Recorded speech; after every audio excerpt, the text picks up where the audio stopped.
버려지는 사울과 세워지는 다윗을 통해서 내 안에서 사울 같은 모습이 있다면 버려야 될 것이고 다윗 같은 모습으로 세워져가는 우리 모두가 되기를 원합니다. 먼저 사울이 버려진 이유를 보면은, 사울은 하나님이 세우신 이스라엘의 첫 왕으로서 겸손하게 시작했습니다. 그렇지만 시간이 지나가면서 점차 마음의 중심은 하나님에게서 자신에게로 옮겨져가는 이런 모습들을 봅니다. 몇 가지를 살펴봅니다. 첫 번째, 제사장의 역할을 월권했습니다. 사무엘상 13장에 보면은 사울이 40세의 왕이 되고 2년쯤 지났을 때에 블레셋과의 전쟁을 할 때에 백성들이 힘을 잃어가고 있습니다. 군사들은 사기를 잃어가고 있습니다. 그런데 제사를 집례해 주기로 했던 사무엘 선지자가 빨리 오지 않아서 다급한 사울은 자기가 제사장 역할을 하고 말아버렸습니다. 하나님의 명령을 기다리기보다는 자신의 판단으로 제사를 드려버렸던 이 사울 왕, 급한 상황 속에서도 우리는 내 생각이, 내 경험이 앞서지 않고 하나님의 말씀과 하나님이 중심이 되어질 때에 하나님은 하나님의 계획하신 일들을 이루어 가심을 믿습니다. 두 번째 보는 것은 무모한 맹세로 공동체를 위태롭게 합니다. 생각 없이 명령한 말 때문에 모두를 힘들게 합니다. 사무엘상 14장에 보면은 블레셋과 전쟁에 대처하고 있을 때에 군사들이 너무 배가 고파서 허기지고 있을 때에 걸어갈 수도 없게 되었습니다. 그 지경에 처했으면은 왕으로서 뭔가를 먹여서 힘을 얻을 수 있도록 해야 되는데 그는 무모한 말을 합니다. 숲속에서 꿀을 발견했지만 오히려 금식을 시킵니다. 우리가 이 전쟁에 이길 때까지 아무것도 먹지 마라. 아무것도 먹지 말라 하는 얘기를 왕의 아들 요나단이 알지 못하고 꿀을 찍어 먹는 순간에 눈이 밝아졌거든. 이 일로 말미암아서 그 아들 요나단까지 죽이려고 하는 사울 왕의 무모한 행동을 봅니다. 블레셋과의 전쟁에 대한 마음이 조급해서 생각 없이 그렇게라도 하면은 스스로 뭔가 위로를 받으려고 하는 것이지요. 지도자의 감정적 결정이 얼마나 많은 이들에게 상처를 보여주는지를 우리가 보게 됩니다. 그런데 하나님은 이것을 결코 기뻐하지 않으셨습니다. 세 번째, 사울 왕은 하나님의 명령을 어기고 불순종했습니다. 만군의 여호와께서 이같이 말씀하시기를 아말렉이 이스라엘을 향한 일 곧 애굽에서 나올 때 길에서 대적한 일로 내가 그들을 벌하노니 지금 가서 아말렉을 쳐서 그들의 모든 소유를 남기지 말고 진멸하되 남녀와 소와 젖 먹는 아이와 우양과 낙타와 나귀를 죽이라 하셨나이다 하니, 좀 잔인해 보이죠. 왜 하나님은 이렇게 말씀하셨을까요? 아말렉은 하나님을 대적하는 아주 악한 민족으로서 이스라엘 백성들이 홍해를 건너올 때에, 출애굽에서 광야를 지날 때에 아말렉은 아주 괴롭힌 나쁜 세력입니다. 이 아말렉은 성경에 보면은 마귀 사탄을 예표하는 것입니다. 그래서 진멸하라고 말하는 것이지 하나님이 잔인해서 죽이라 이렇게 말씀하신 것은 아닙니다. 하나님께서 이런 아말렉을 진멸하고 했으면 다 진멸해야 되는데 살찐 소와 양을 살려두고 사무엘을 만나자 사울 왕은 거짓말을 하고 핑계를 하고 합리화를 시킵니다. 사울이 이렇게 대답합니다. 사무엘상 15장 15절에 사울이 이르되 그것은 무리가 아말렉 사람에 끌어온 것인데 백성이 당신의 하나님께 제사하려 하여 양들과 소들 중에서 가장 좋은 것을 남기며 그 외의 것은 우리가 다 진멸하나이다. 무슨 얘기입니까? 백성들이 좋은 것을 남겨서 하나님 앞에 제사를 드리려고 거짓말에다 변명을 합니다. 합리합니다. 사무엘에게 거짓말을 한 거지요. 이로 인하여서 사무엘이 유명한 하나님의 말씀을 우리에게 들려주십니다. 사무엘상 15장 22절로 23절 봅시다.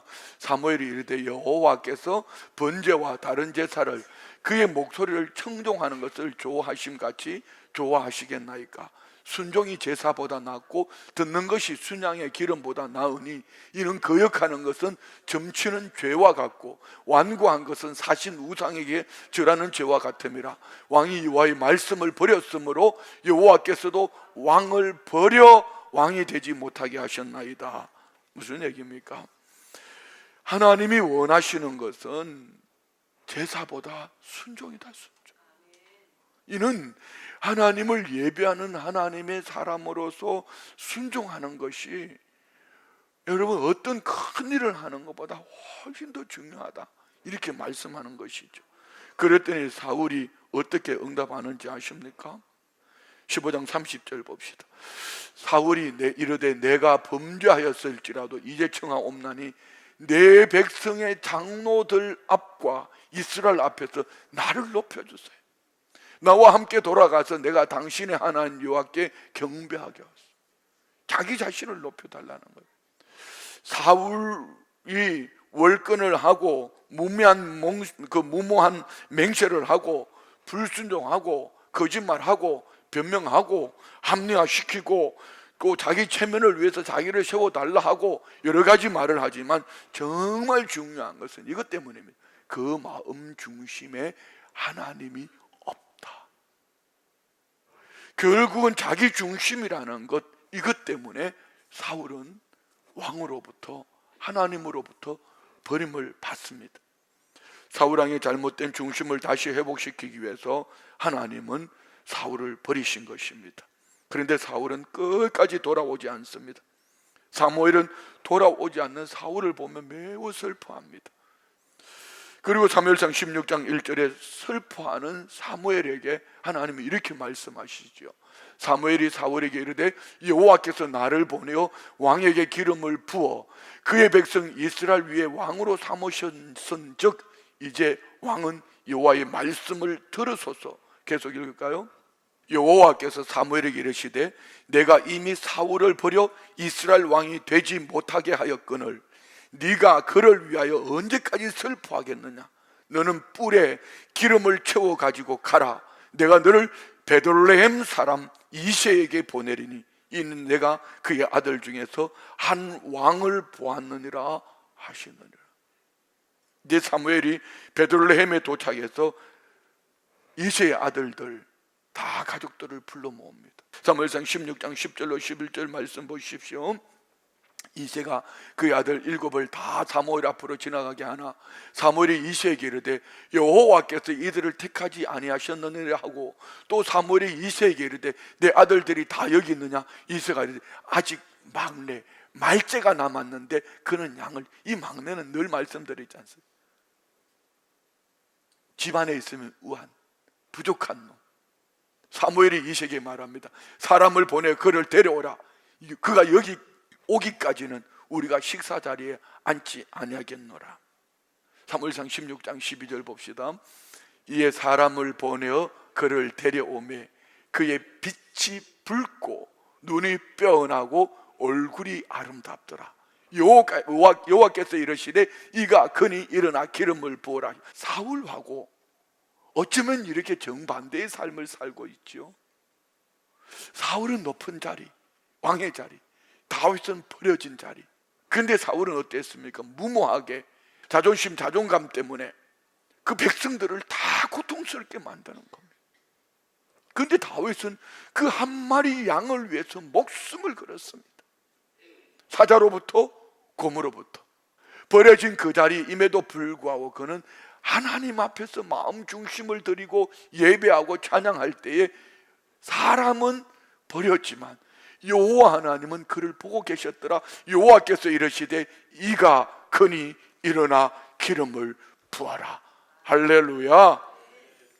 이때 다윗의 나이가 약 15세 전후, 왕이 될 때가 한 30세 전후로 본다면 15살, 얼마나 예민한 청소년 시기입니까? 가족으로부터 소외받았던 그 다윗이 그 기간 오히려 그 마음 중심이 하나님 중심으로 나아갈 그때에 부모도 사람들도 몰랐지만 하나님은 버려진 그 자리에서 보고 계셨다는 말씀 말입니다. 그는 들에서 늘 양을 치면서 자연을 벗삼아 자연 속에서 나타난 하나님을 묵상했고 때로는 부모의 사랑도 부모님으로부터 버림받아서 부모의 사랑이 부족했었고 형들의 사랑도 부족했지만 버려진 막내였지만 이름조차 불려지지 않고 중요한 가족 행사에도 제외된 존재였지만 그를 부르지 않은 것은 단순한 실수가 아니라 의도적인 배제였지만 막내, 핫가톤, 존재감 없는 자, 하찮게 여기는 자, 이런 뉘앙스가 담겨 있지 않습니까? 그러나 바로 그 하찮게 여기지는 그 자 다윗을 하나님은 주목하고 있었어요. 무엇 때문에요?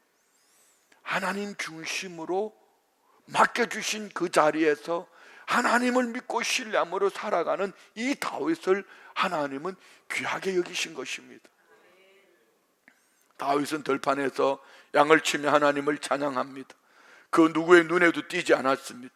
그렇지만 하나님은 그를 불꽃 같은 눈동자로 지켜보호하실 뿐 아니라 그의 일거수일투족을 보고 계셨습니다. 혼자 힘든 시간에 다윗은 하나님의 사람으로 준비되는 훈련의 시간이었습니다. 외로움이 오히려 다윗을 하나님께로 이끌어가는 그런 시간이었다는 것이죠. 그러니 다윗은 기름 부음을 받았지만 곧바로 왕으로 등극하지 않습니다. 그는 이때로부터 거의 15년을 사울의 핍박 아래서 도망자가 되어서 이방 나라까지 도망가는 그런 모습을 봅니다. 사울의 존재가 다윗을 더욱 하나님의 중심으로 다듬어가는 그 안에서 하나님은 다윗의 모습 속에서 사울의 모습을 빼내는 그런 시간을 허락하신 것입니다. 다윗은 고난을 통해서 하나님을 더욱 의지하게 되었고 견고한 중심을 얻게 된 것입니다. 자, 여러분에게 질문합니다. 혹 여러분은 지금 외롭고 인정받지 못하고 아무도 내 가치를 몰라준다고 느끼지 않으시는지요? 우리는 다윗도 그랬던 것을 볼 수 있습니다. 그러나 바로 그 고독함과 외로움 속에서 그는 하나님이 서성되셨고 성령님이 그를 보고 깨달아 알 수 있도록 때를 따라 도우시니 하나님과의 깊은 교제가 있었고 그 중심은 하나님을 향하게 되었어요. 오늘 그 중심이 하나님을 향하게 될 때에 그 누구의 눈에도 띄지 않았지만 하나님은 보고 계셨다는 것. 하나님은 중심을 보시고 자기를 낮춘 자를 세우심을 믿으시기 바랍니다.